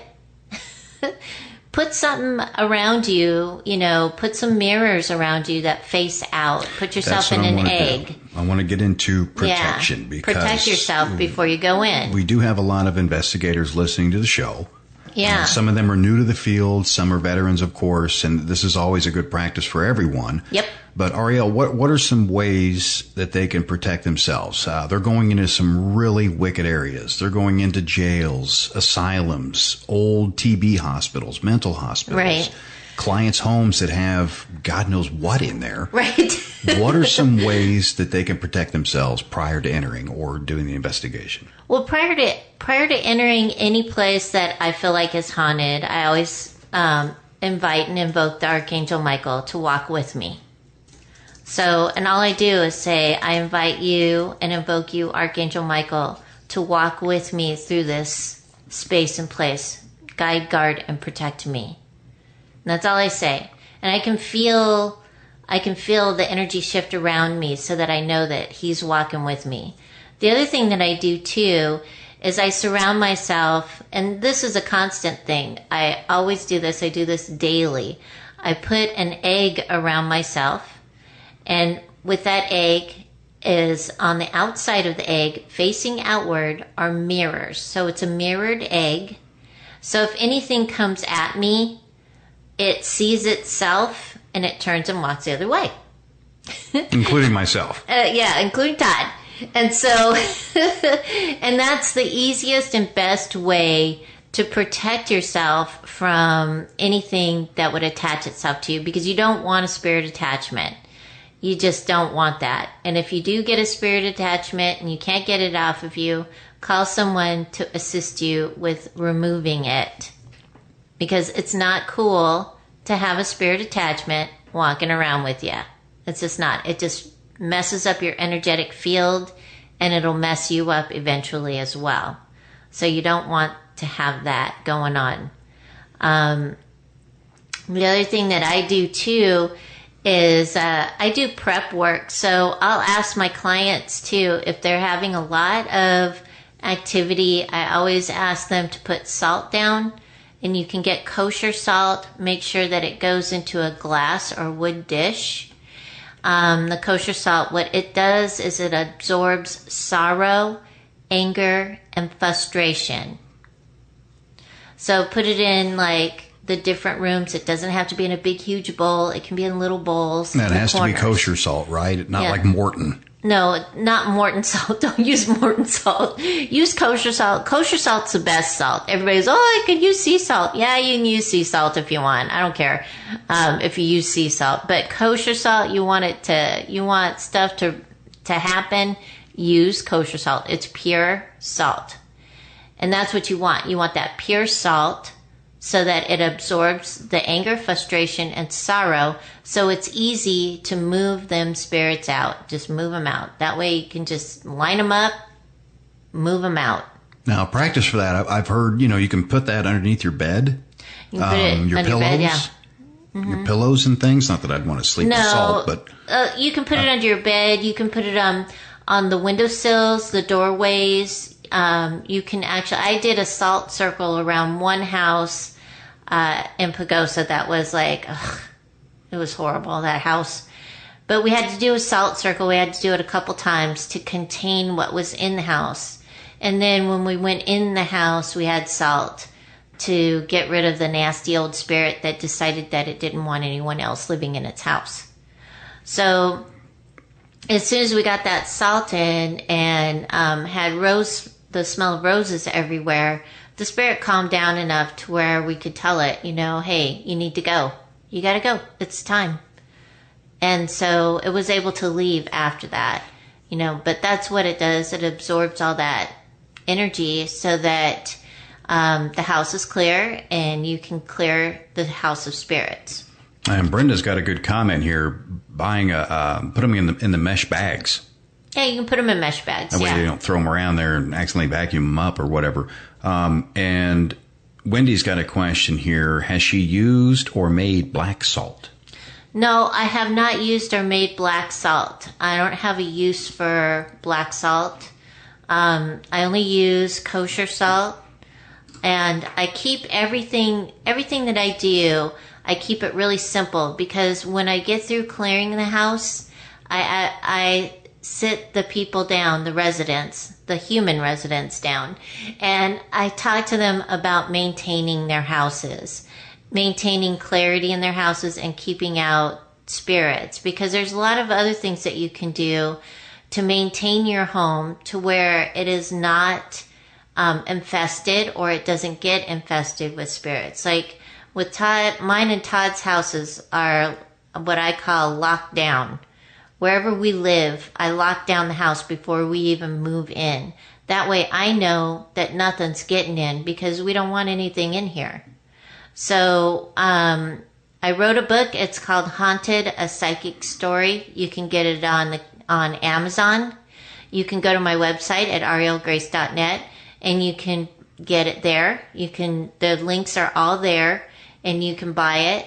It comes in paperback and Kindle form. And there's a lot of info there about keeping your houses clear and maintaining, because maintenance is a big thing. People think, my house is clear now, done. But there's other things that you can do to make sure that it stays clean and clear. Yep. Just like keeping away an ex, folks. You've got to make sure it stays away. Now, more Fate Radio. When we come back, we're going to be discussing a little bit more this year with Auriel Grace, so stay tuned. We'll be right back.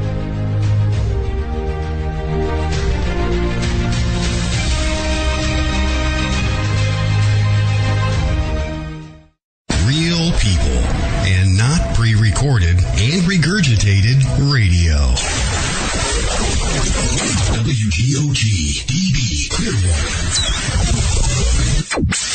Let's talk. Since 1948, Fate magazine has delivered a one-of-a-kind reading experience, covering everything from psychics, UFOs, paranormal investigations, and more. To subscribe, visit fatemag.com or call 828-702-3032. That's 828-702-3032. Subscribe and find your true reports of the strange and unknown at fatemag.com.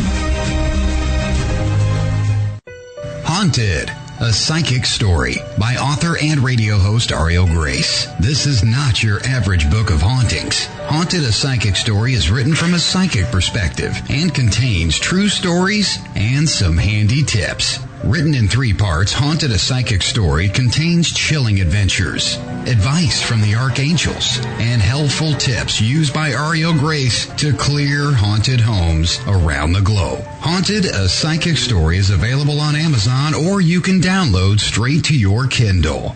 Haunted, a Psychic Story by Auriel Grace. Get your copy today.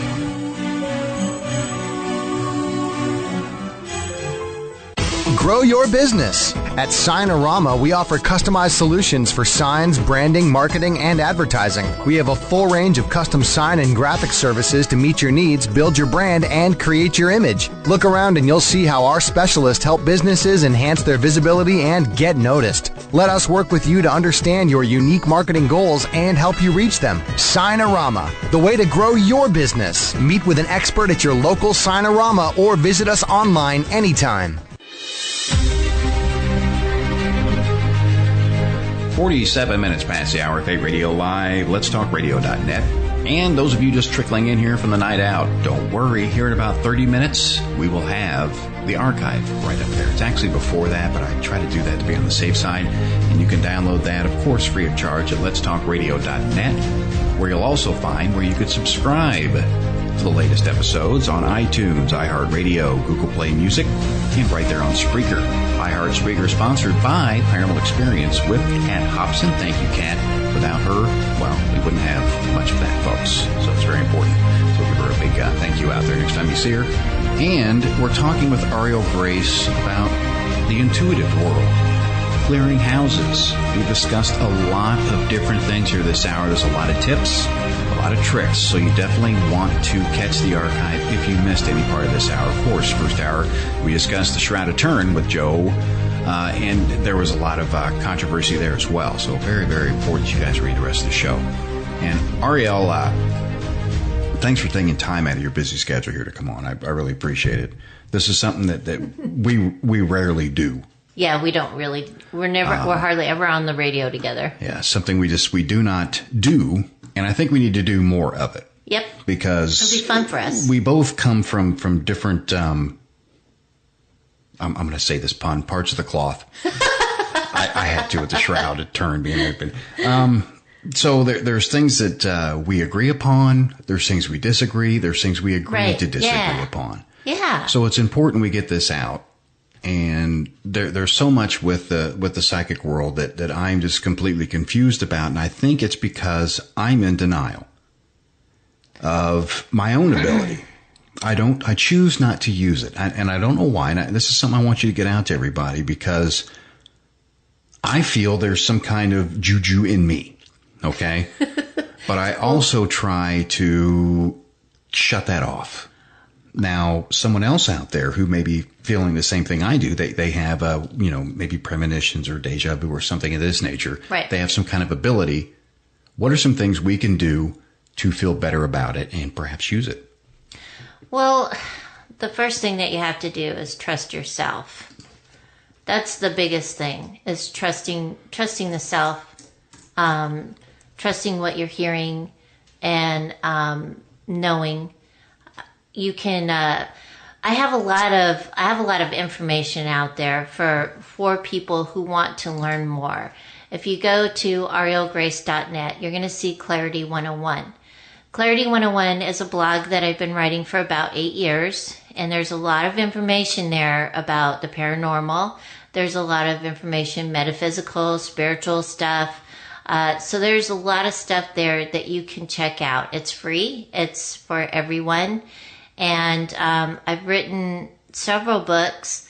I'm Psychic, Not Telepathic. Assists with you learning how to flex those intuitive muscles. It assists you with connecting to that so that you feel good about it. You know, you feel good about what you're getting intuitively.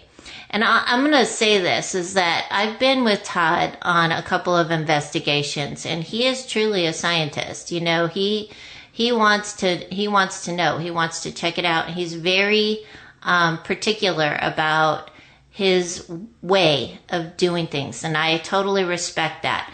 But we've been in a couple of places where both of us saw shadow figures. In fact, we were in a place in Chicago. It was in the Chicagoland area. It was Haunted Willow Creek, and we were sitting around with the owner there. And he was about ready to show us a video. Well, this guy that owns Willow Creek, you know, every night he tells his spirits that live in his house, who are his family, he says, okay, it's TV time, everybody. And everybody comes down and watches TV. Well, he turned that TV on, and I'll tell you what, every spirit in the house came down to the living room to watch TV. And they were all around us. And Todd saw them. And then we were at the Russ house. Todd was down in one of the offices, and we were setting up the radio station down there, and there were several spirits that came by and looked in the doorway, and he saw them, and they were just checking us out, see what we were doing. You know, nobody was like coming in to scare us or anything. They were just stopping by to say hello, you know. Mm-hmm. So he has, you know, we have been together on a couple of things, and it's been really fun and really cool. And the thing is that with the spiritual side, with the spirits, you really have to trust your instincts and your intuition. There have been several places that I was invited to go to either check out or go in to see if I could clear the places. And when I got there, I just said, no, I'm not going in. You need to call someone else for this, because I know my own limits. And I also know that if I can't clear a place by looking at it, then I won't go in. I'm not going to do it. And I'll be truthful with someone about that. So, you know, it's when you're using your intuition and you're using your intuitive skills, your sight, your knowledge, your hearing, you know, you have to get used to it. You have to practice. You have to maintain it. This is something a lot of psychics say, oh yeah, you could just, you know, it just comes to you. It just happens. Well, yeah, it does come to you. It does happen. But, you know, you need to learn how to filter, and you need to learn also to keep your mouth shut. Because I hate it when psychics, they've come up to me and said, oh my God, I want to do a reading for you. Your light is just so great. I'm just like, go away. You don't say that in the middle of the grocery store. You don't walk up to somebody and talk to them about their dead husband in the grocery store. It's rude. Yeah, I can see where that'd be a little overwhelming. That's overwhelming, and it's rude. If you really feel like you need to talk to them, hand them a business card and say, hey, I'm a psychic. I got some messages for you. Here's my card. If you want to call me, give me a call. Yeah, and that's all you have to do. That seems like the professional way to do it. It is the professional way to do it. You need to be professional. You can't, don't give us a bad name, okay? Because I worked really hard to be the person that I am now, and to have the great profession that I do have, and it is a great profession, and I do love what I do. And so be professional with what you're doing. You know, take care of that. And I say you're definitely professional at it. Very much so. And you can find out more information, of course, at aurielgrace.net and at gangofgirlsradio.com. Be sure and catch the show this Sunday night, 8 Eastern, 7 Central. Well, thank you very much for coming on here tonight. It was nice. You're welcome, honey bun. It was nice. We'll have to do that some more. Yeah. Now, next week on Fate Radio, we're going to be having Thomas Hackney. We're going to be talking about aliens. First hour. Second hour, the one and only, the ghost host herself, Sophia Temporelli. My favorite. It's going to be coming on Fate Radio. All that's next week, 9 Eastern, 8 Central. So stay tuned. The archive will be up here shortly for both Ghost Talk Radio and Fate Radio. All that's going to be up here shortly, folks. And you can find that at letstalkradio.net. Thank you, everyone, for participating in chat this evening. It was a great discussion. And thank you for being here. Very appreciated. More Fate Radio next week. Stay tuned. Have a good night, folks.